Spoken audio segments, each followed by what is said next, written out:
Hi எல்லோருக்கும் வணக்கம். Big boss season 8 Tamil. So இந்த வீடியோவில் நம்ம இன்னைக்கு 24/7 லைவ் ஸ்ட்ரீமிங்கில் என்ன நடந்துச்சு அப்படிங்கிறத பற்றி தான் டிஸ்கஸ் பண்ண போகிறோம்.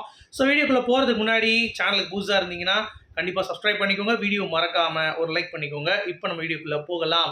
ஸோ இன்னைக்கு பிக் பாஸில் வந்து பார்த்தீங்க அப்படின்னா வேற லெவலில் ஒரு சம்பவம் வந்து நடந்திருக்கு. அதாவது அர்ச்சனா அவர்கள் அண்ட் ஈரோடு மகேஷ் அவர்களும் என்ட்ரி ஆகிட்டாங்க. ஸோ உள்ளே வந்த உடனே வந்து பார்த்தீங்கன்னா நம்ம ஈரோடு மகேஷ் என்னடா என்ன எதிர்பார்க்கல எவனுமே அப்படின்ற மாதிரி சொல்கிறாங்களே, முத்துக்கா மந்திரிக்கா தான் நான் வந்திருக்கேன் அப்படின்னா எவன் நம்ப மாட்டாங்க. என்னங்க நீங்கள் யாருக்கா வந்திருக்கீங்க ஸ்பெசிஃபிக்காக இல்லையான்னு சொல்லிட்டு மஞ்சள்லாம் வந்து பார்த்தீங்கன்னா கிஃப்ட்லாம் எடுத்து வச்சு ஏதோ வந்து அட்டைப்பட்டியில் செஞ்சுட்டு இருந்தாங்க. இவரை பார்த்தோன்னே இவராக வந்தாருன்னு சொல்லிட்டு தூக்கி போட்டாங்க. அவ்வளோதான், கையை வெளியிட்டாங்க. அதை பார்த்தோன்னே என்ன அது என்ன எதிர்பார்க்கவே இல்லை, யாருமே என்ன எதிர்பார்க்கல அப்படின்றாரு. ஆமாங்க, தமிழ் பேச்சு எங்கள் மூச்சு அதுக்காக மட்டும் கிடையாது, பட் நான் அவங்க எல்லாத்துக்காக வந்திருக்கேன் அப்படின்ற மாதிரி ஈரோடு மகேஷ் வந்து கலாய்ச்சிட்டு இருக்காரு. நல்லா இருந்தது. அதுவும் இல்லாமல் அர்ச்சனா உள்ளே வந்த பிறகு வந்து பார்த்தீங்கன்னா சௌந்தர்யா கிட்ட வந்து கியூடி பாய் அப்படின்றாங்க. அப்புறம் எல்லாம் சூப்பராக விளாட்றீங்க அப்படின்ற மாதிரி சொல்லிட்டு நான் ஒரு விஷயம் கேள்விப்பட்டேன். இவங்க 2 பேரும் அங்காளி பங்காளி அப்படின்ற மாதிரி முத்துக்கிட்ட வந்து சொல்லிட்டு இருக்காங்க. ஷாக் ஆகிட்டான் முத்து. என்ன அப்படின்றான். அப்புறம் அப்படியே உள்ளே கூப்பிட்டு போகிறாங்க. கூப்பிட்டு போயிட்டு உள்ளே உட்கார வச்சுட்டு அர்ச்சனாவை தனியாக கூப்பிட்டு போய் நீங்கள் நினைக்கிற மாதிரி இல்லை சுற்றி காட்டுறாரு. வீடெல்லாம் வந்து சுற்றி காட்டிட்டு எல்லாம் முடிச்சுட்டு கரெக்டாக வந்து பார்த்தீங்கன்னா இதுதான் பெட்ரூம், இதில் பெட்லாம் போட்டிருக்காங்க அப்படின்ற மாதிரி எல்லாத்தையும் சுற்றி காட்டு வெளியே வந்து உட்காராரு. வெளியே வந்து உட்காந்தோடனே அந்த அம்மாவுக்கு ஃபீலிங் தாங்க முடியல. அர்ச்சனாக்கு வழக்கம் போல் அவங்க ட்ரியல்ஸ் ரோல் அவுட் ஆகும்ல அப்படின்ற மாதிரி ஒரு ஃபீலில் வந்து ஒரே அழுக. எதுக்கு அப்படின்னு பார்த்தீங்கன்னா அதாவது அருண் பிரசாத் நான் ரொம்ப மிஸ் பண்ணுறேன். ப்ளஸ் 24/7 ஸ்ட்ரீமிங் பார்க்கக்கூடாதுன்னு நினைக்கிறேன். ஆனாலும் வந்து கை போயிடுது அங்கே ஹாட்ஸ்டாருக்கு.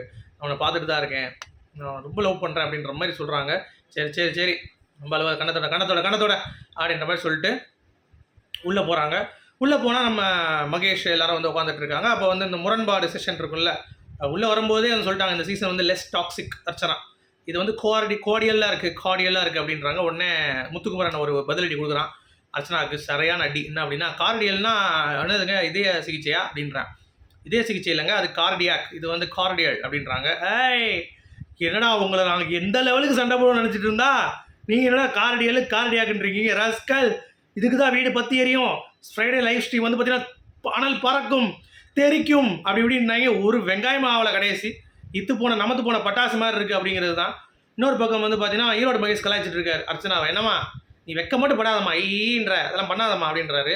இல்லைங்க எனக்கு ஒரு மாதிரி இருக்குது, அருண் பார்த்தோன்னே வாயெல்லாம் குழட்டுதுன்னொடனே நீ வெளியே போ அப்படின்னு சொல்லிட்டு அனுப்பி விட்டுறாங்க. உடனே அருண் வந்து நானும் என் ஹார்லிக் வீன் எடுத்துகிட்டு வெளியே போகிறேன்றான். நீங்கள் அப்படியே வெளியே கூட போ, வீட்டுக்கு வெளியே கூட அப்படின்ற மாதிரி நமக்கு இருந்துச்சு.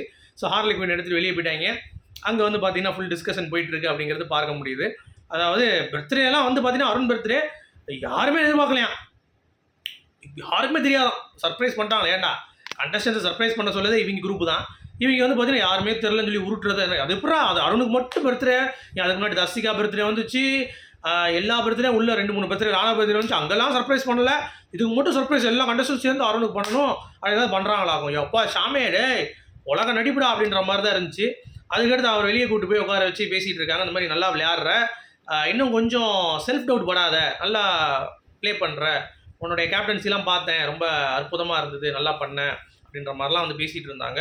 உள்ளே வந்து ஈரோடு மகேஷ் அவர்களும் வந்து பார்த்தீங்கன்னா டேய் என்னடா இங்கே அப்படி கூப்பிட்டு வந்துட்டு என்ன இப்படி பேச வைக்கிறீங்க அப்படின்ற மாதிரி சொல்லிட்டு இருக்காரு. ஆனால் சில நேரங்களில் ஈரோடு மகேஷ் ஒரு பிக் பாஸ் கண்டஸ்டண்ட்டாக சிறந்து விளங்குகிறார் அப்படிங்கிறது எத்தனை பேர் உணர்ந்தீங்க? ஏன்னா நான் பார்க்குறப்பே வந்து பரவாயில்ல நல்ல கவுண்டர்ஸ்லாம் வந்து அடிச்சுட்டு இருந்தார் அப்படிங்கிறது பார்க்க முடியுது. So that is very very very good. So வெளியே கூப்பிட்டு போய் அர்ச்சனா வந்து பார்த்தீங்கன்னா திருப்பியும் வந்து அருண் கிட்ட பேசும் பொழுது கான்ஃபிடண்ட்டாக விளையாடுங்க, இன்னும் கொஞ்ச நாள் தான் இருக்குது, டிக்கெட் டு ஃபினாலே அதுக்கு ட்ரை பண்ணுங்கள், நானும் உங்களுக்கு நல்ல சப்போர்ட்டிவாக வெளியே இருக்கேன் அப்படின்ற மாதிரி சொல்கிறாங்க. சப்போர்ட்டிவ்னா இன்னும் எந்த சப்போர்ட்டிவ் இல்லையேம்மா, பிஆர் இறக்கி விடுங்க, உங்களுக்கு தான் தெரியாத பிஆர் குரூப்பா அடிச்சு கூட தூக்குங்க அருணுக்கு, என்ன நீங்கள் இவ்வளோ லேட் ஆகிட்டு இருக்கீங்க அப்படின்ற மாதிரி. அவன் வந்து பார்த்தீங்கன்னா சௌந்தர்யா பிஆர்லாம் அவன் மூஞ்சியே போடாமல் வேற ஒரு மூஞ்சி வச்சு பிஆர் பண்ணிட்டு இருக்காங்க. நீங்கள் ஏதாவது பண்ணுங்கம்மா அப்படின்ற மாதிரி தான் இருந்துச்சு. ஸோ பிஆர்களில் எந்த பிஆர் வெற்றி பெற போகிறா அப்படிங்கிறது தான் இந்த போட்டியோடைய ஒரு முனைப்பான ஒரு இதாக இருக்குது அப்படிங்கிறது பார்க்க முடியுது. அப்புறம் அர்ச்சனா குலுங்கி கொஞ்சம் அழுகுறாங்க, கொஞ்சம் எமோஷனல் ஆகிட்டாங்க. அதுதான் கொஞ்சம் கஷ்டமாக இருந்தது. நோ பேபி டோன்ட் கிரை அப்படின்னு சொல்லிட்டு இந்த வீடியோ நான் முடிக்கிறேன். உங்களுடைய கருத்து சொல்லி மீண்டும் சந்திப்போம். Good bye.